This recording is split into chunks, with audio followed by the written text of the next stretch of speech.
बिस्मिल्लाहिर्रहमानिर्रहीम रब्बी यस्सिर वला तुअस्सिर वतम्मिम बिल खैर या फत्ताह या करीम वबिका नस्तईन रब्बि इश्रह ली सदरी वयस्सिर ली अमरी वहलुल उक़दतम मिन लिसानी यफ़क़हू क़ौली। हम जो है तस्वील नहव पढ़ रहे हैं जमात अरबी दुवम की, जिसमें हमें एराब के एतबार से इस्म मुतमक्किन की अक़साम हम पढ़ रहे हैं। इस्म मुतमक्किन की जो है 16 अक़साम है, हम 16 अक़साम है, वो 16 अक़साम हम पढ़ रहे हैं इसमें मुतमक्किन की बेतबार एराब की, कि उनका एराब कैसा आता है, एराब तक़दीरी कब होता है, एराब लफ्ज़ों में कब आता है और एराब बिल हुरूफ किन किन के आते हैं। तो इसमें हमारी 16वीं आखिरी तकसीम चल रही है जमा मुज़क्कर सालिम। जमा मुज़क्कर सालिम कहते हैं जो या मुतकल्लिम की तरफ मुज़ाफ़ हो, जमा मुज़क्कर सालिम हो और क्या हो, या मुतकल्लिम की तरफ उसकी इजाफ़त हो, जैसे मुस्लिमिया। तो इसमें सिर्फ रफ़ा की हालत में एराब तक़दीरी होगा, रफ़ा की हालत में एराब तक़दीरी होगा और नसब और जर की हालत में एराब जो है लफ्ज़ी होगा, यानी रफ़ा की हालत में वाव पोशीदा होगा। रफ़ा की हालत में इसका वाव क्या होगा, पोशीदा होगा। जैसे मुस्लिमूना, या मुस्लिमूना जमा मुज़क्कर सालिम है और हालत रफ़ई में है वाव के साथ, वाव मा क़ब्ल मा मज़मूम मुस्लिमूना। अब इसके जब मुस्लिमूना आए और इसके जब या इजाफ़त की लग जाएंगी तो मुस्लिमूना या हो जाएगा, मुस्लिमूना या हो जाएगा ये। तो इस तरह यह इसका जो है रफ़ी हालत में जो है हालत रहेंगी ये, इसके एराब तो होगा उसका, लेकिन इसका एराब कैसा होगा, तक़दीरी होगा। और नसब और जर में एराब जो उसका लफ्ज़ी होगा, यानी रफ़ा की हालत में वाव को हम पोशीदा कर देंगे, वाव वहाँ पोशीदा समझी जाएंगी। हालत रफ़ी में उसके हालत उसके वाव को पोशीदा समझा जाएगा। और हाथ नसब और जर में, हाथ नसब और जर में या माक़ब्ल मक़सूर के साथ होंगी, या माक़ब्ल मक़सूर, क्योंकि हालत नसब और जर में क्या उसका मुस्लिमीना या माक़ब्ल मक़सूर या उसका एराब है जब मुज़क्कर सालिम का मुस्लिमीना है ना भाई। तो अब हालत रफ़ा में मुस्लिमूना है, तब हालत रफ़ा में मुस्लिमूना होने की वजह से उसका वाव आ रहा है, तो लिहाजा वाव को हम ड्रॉप कर देंगे, वहाँ से साक़ित कर देंगे और या इजाफ़त की उसके बाद में आ जाएंगी। तो क्या होगा, वो मुस्लिमूना से मुस्लिमूना हो गया और फिर उसको वाव को जो है वाव को हम फिर या में बदल देंगे, फिर या को या में इदगाम कर लेंगे, या को या में इदगाम कर लेंगे तो वो मुस्लिमिया हो जाएगा। तो इसका मतलब ये रहा कि हालत रफ़ा में एराब उसका तक़दीरी रहेगा और नसब और जर में उसका एराब वही रहेगा, क्योंकि मुस्लिमीना है, वो मुस्लिमीना या माक़ल मक़सूर है, लिहाजा जब या उसकी इजाफ़त की जाएंगे तो क्या हो जाएगा, मुस्लिमिया हो जाएगा, मुस्लिमिया, यानी या को सिर्फ या में उसमें तब्दील कर दिया जाएगा। वाव वहाँ वाव है ही नहीं वहाँ पर, इसलिए उसको मुस्लिमिया आएगा। ये हालत नसब और जर में सिर्फ हालत रफ़ा में मुस्लिमूया से मुस्लिमिया उसको कर दिया गया है। तो फिर अब हम फिर से उसको तफसील से पढ़ेंगे। हाथ माक़ल मक़सूर के साथ होगा जो या मुतकल्लिम मुदग़म हो जाएंगी, जैसे जा मुस्लिमिया, रअयतु मुस्लिमिया, मररतु मुस्लिमिया। हालत रफ़ा में मुस्लिमूना या था, है ना भाई। हालत रफ़ा में मुस्लिमूना तो ये तो जो उसका वाव और नून जो है, इसका वाव माक़ल मज़मूम तो इसका एराब हुआ ये हालत रफ़ी में, और या की तरफ हम इजाफ़त करेंगे तो क्या हो गया, मुस्लिमूना या हो गया। तो नून जमा जो है, नून जमा इजाफ़त की वजह से गिर गया, मुस्लिमूना या में नून जो है इजाफ़त की वजह से गिर गया, इसलिए क्या हो गया, नून जब ड्रॉप हो गया गिर गया तो मुस्लिमू या रह गया, नून निकल गया ना वहाँ से। अब वाव और या एक जगह जमा हो गए, देखो ये वाव है ये या है, ये दोनों जो है एक जगह जमा हो गए, वाव और या ये दोनों एक जगह जमा हो गए। तब एक जगह जमा होने की वजह से अब क्या किया हमने, वाव को या से बदल दिया, अब वाव को या से बदल दिए, अब वाव या करके या को फिर या में इदगाम कर दिया, या क्या हो गया, इदगाम कर दिया। तो क्या हुआ, अब उसको मुस्लिमुय्या हो गया, क्या हुआ, मुस्लिमुय्या। अभी पेश जो है जो यहाँ पे सकील जा रहा था, पेश यहाँ पे सकील जा रहा था, इसलिए उससे पहले मीम को क्या कर दिया हमने, मकसूर कर दिया। इस तरह ये इसकी पूरी जो है ये तब्दीली इस तरह वाक़ई हुई, चूँकि वाव लफ्ज़ों में बाक़ी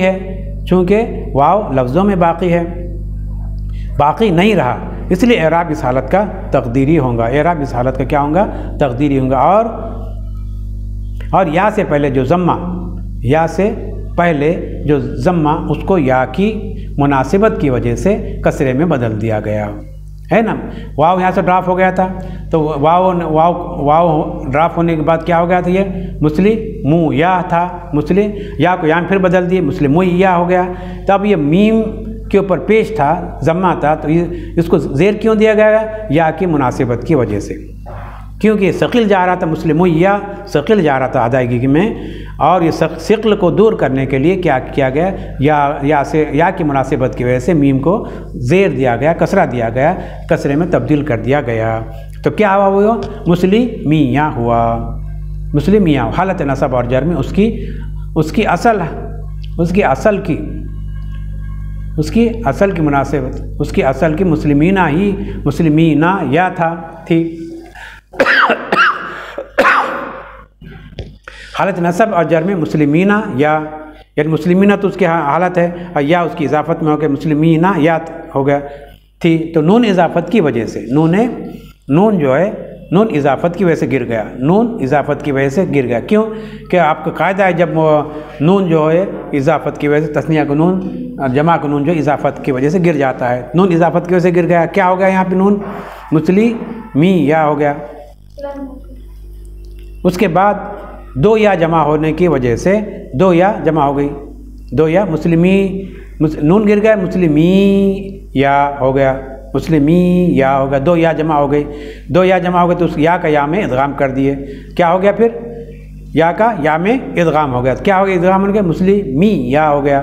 चूँकि नसब और जर में इस जमा का एराब, चूँकि नसब और जर में, हालत नसब और हालत जर में इस जमा का एराब या माक़ब्ल मकसूर, या माक़ब्ल मकसूर के साथ होता है, और इदगाम के बाद भी, या बाक़ी रहती है, इदगाम के बाद भी या बाक़ी रहती है। इसलिए इन दोनों हालतों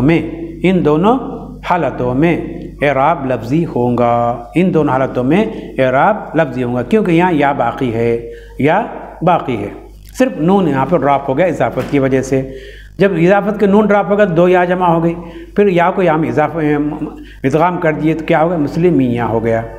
चूँकि नसब और जर में इस जमा का एराब क्या है, इस जमा का एराब क्या है, या माक़ब्ल मकसूर है ना।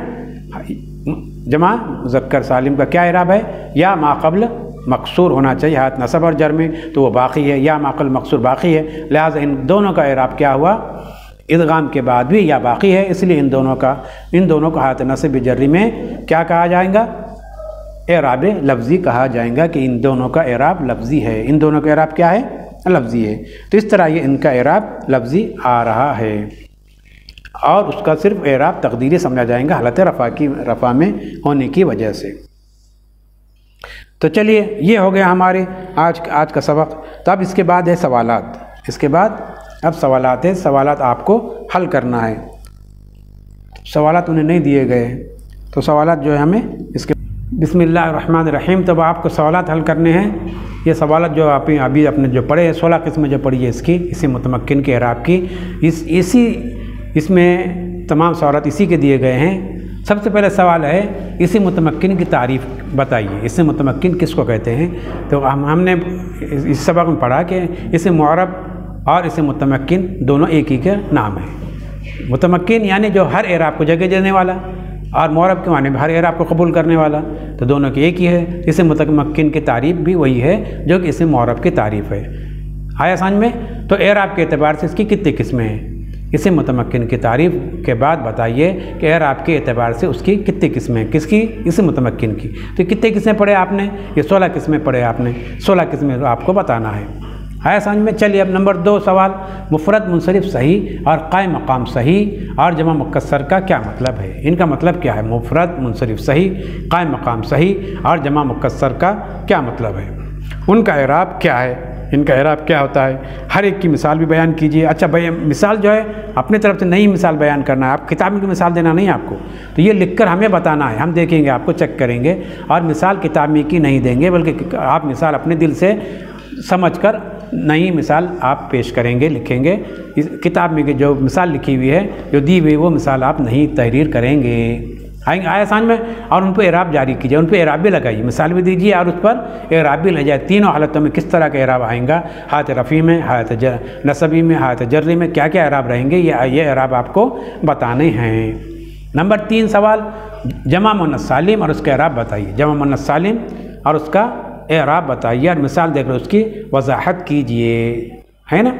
नंबर 4 सवाल, अस्माए सित्ता मुकब्बरा क्या हैं, क्या है और उनका क्या एराब है। यहाँ क्या है यानी कितने हैं, अस्माए सित्ता मुकब्बरा कितने हैं, क्या है और उनके एराब क्या है, किन किन एराब के साथ वो एराब आता है, उनका एराब किस किस सूरतों में आता है। ये अस्मा तो मुफरद हैं। अब मुफरद पर एराब हरकत के साथ होना चाहिए, है ना। ये मुफरद है और मुफरद पर एराब हरकत के साथ होना चाहिए, तो इन पर एराब हुरूफ के साथ क्यों आता है, अपने उस्ताद से उसकी वजह दरियाफ्त करके अच्छी तरह याद कर लीजिए। आया समझ में। तो चलिए नंबर 5 सवाल नंबर 5, गैर मुनसरिफ किस इस्म को कहते हैं। गैर मुनसरिफ किस इस्म को कहते हैं। गैर मुनसरिफ किस इस्म का, उसका क्या एराब होता है। गैर मुनसरिफ किसको कहते हैं और उसका एराब क्या होता है। तस्निया, किला, किलता, इस्नान, इस्नतान का क्या एराब है, हर एक की मिसाल दीजिए, हर एक की मिसाल दीजिए। आया समझ में। उसके बाद क्या है कि मिसाल देकर एराब जारी कीजिए, हर एक की मिसाल देकर एराब जारी कीजिए और ये भी बताइए कि किला, किलता, इस्नान, इस्नतान तस्निया क्यों नहीं है, तस्निया क्यों नहीं है। तस्निया नहीं कह रहे ना भाई, तस्निया है या नहीं है तो क्यों नहीं है तस्निया। उसमें किताब में तमाम के जवाबात लिखे हुए हैं, सिर्फ आप समझिए, पढ़िए और समझकर और पढ़कर उनके जवाब दीजिए। सवाल नंबर 7, जमा मुज़क्कर सालिम की तारीफ़ कीजिए, उसका एराब बताइए और मिसाल से उसकी वजाहत कीजिए। नीज़ बताइए कि ये एराब उस अलावा किन किन इस्मों पर आता है, ये एराब इसके अलावा और किन किन इस्मों पर आता है। सवाल नंबर 8, उलू किसकी जमा है। उलू उसका नाम, इस जमा का नाम क्या है। उलू किसकी जमा है और इस जमा का नाम क्या है। इशरूना, सलासूना वगैरह जमा क्यों नहीं है, जमा क्यों नहीं है। सवाल नंबर 9, इसमें मक़सूरा की तारीफ़ कीजिए, इसमें मक़सूरा की तारीफ़ कीजिए और उसकी मिसाल लाकर उस पर एराब जारी कीजिए। इसमें मक़सूरा कसरत से जो है बना हुआ है ना, कसीर से जो बना हुआ है, तो खैर उसकी तारीफ़ कीजिए और उसकी मिसाल लाकर उस पर एराब भी जारी कीजिए। सवाल नंबर 10, किताबी हिसाबी का क्या एराब है और ये एराब के एतबार से किस किस्म में दाखिल है। सवाल नंबर 11, इसम मनक़ूस की तारीफ़ कीजिए। सबसे पहले इसम मनक़ूस की तारीफ़ करने के बाद उसकी मिसाल बयान कीजिए और उसका एराब भी जारी कीजिए, एराब उस पर लगाइए, जारी कीजिए यानी उस पर एराब लगाइए, इसम मनक़ूस का एराब। नंबर 12, इसमें मुतमक्किन की एराब के एतबार से, इसमें मुतमक्किन की एराब के एतबार से 16वीं किस्म क्या है, 16वीं किस्म क्या है और उसका क्या एराब है, और उसका क्या एराब है। इसमें कितनी हालतों में एराब तकदीरी होगा और उसकी क्या वजह है। इसमें मुतमक्किन की एराब के एतबार से 16वीं किस्म यानी आखिरी किस्म क्या है और उसका क्या एराब है। उसमें कितनी हालतों में एराब तकदीरी होगा और कितनी हालतों में एराब लफ्ज़ों में होगा और उसकी वजह क्या है। मिसाल से उसको वाज़ेह कीजिए, मिसाल से उसको समझाइए। सवाल नंबर 13, इन 16 किस्मों में से, इन जो 16 किस्में अभी बताई गई ना भाई, इन 16 किस्मों में से कितनी किस्मों में एराब हरकत के साथ होता है और कितनी किस्मों में हुरूफ के साथ, यानी कितनी किस्मों में एराब बिल हरकत होता के साथ आएंगे और कितनी किस्मों में यास्मा एराब बिल हुरूफ के साथ आते हैं। नीज़ बताइए कि एराब तकदीरी कितनी किस्मों पर होता है, एराब तकदीरी कितनी किस्मों पर होता है और एराब लफ्ज़ी कितनी किस्मों पर होगा। सवाल नंबर 14, अमसला झेल में गौर करके बताइए कि एराब के एतबार से किस किस्म में दाखिल है। ये जो नीचे जो मिसालें दी जा रही है उन पर गौर कीजिए और फिक्र कीजिए और अपने हाफिज़े पे ज़ोर दीजिए और हाफिज़े पे ज़ोर देकर ये बतलाइए कि एराब के एतबार से किस किस्म में ये मिसालें दाखिल है, उनका एराब तीनों हालतों में क्या होगा, उनका एराब तीनों हालतों में क्या होगा। तो देखिए यहाँ पे जो ये मिसालें दी गई है, बकर, अमर, कसम, इस्म, नफ़ी, नहीं, नसई, अफलाक, अंजुम, कलिमा, मुजादलात, नासिरात, सालिहात, ताइबात, फ़ातिमा, मसाजिद, अहमद, इमरान, अख़ी, हाफिज़ान, नासिरान, हाफिज़ून, साइमून, आकिलून, खमसून, शारिबून, समानून, ईसा। तो ये तमाम मिसालें दी गई है। अब इन तमाम मिसालों को आप गौर करेंगे और अपने जो ये सबक जो पढ़े आपने उस सबक को भी आप अच्छे गौर से पढ़ेंगे और उसके बाद एराब के एतबार से ये मिसालें किसकी है, कहाँ फिट होती है, ये आप बताएंगे। इनका एराब तीन हालतों में क्या होता है ये भी आप हमें बताएंगे लिखकर अपने कापी पे।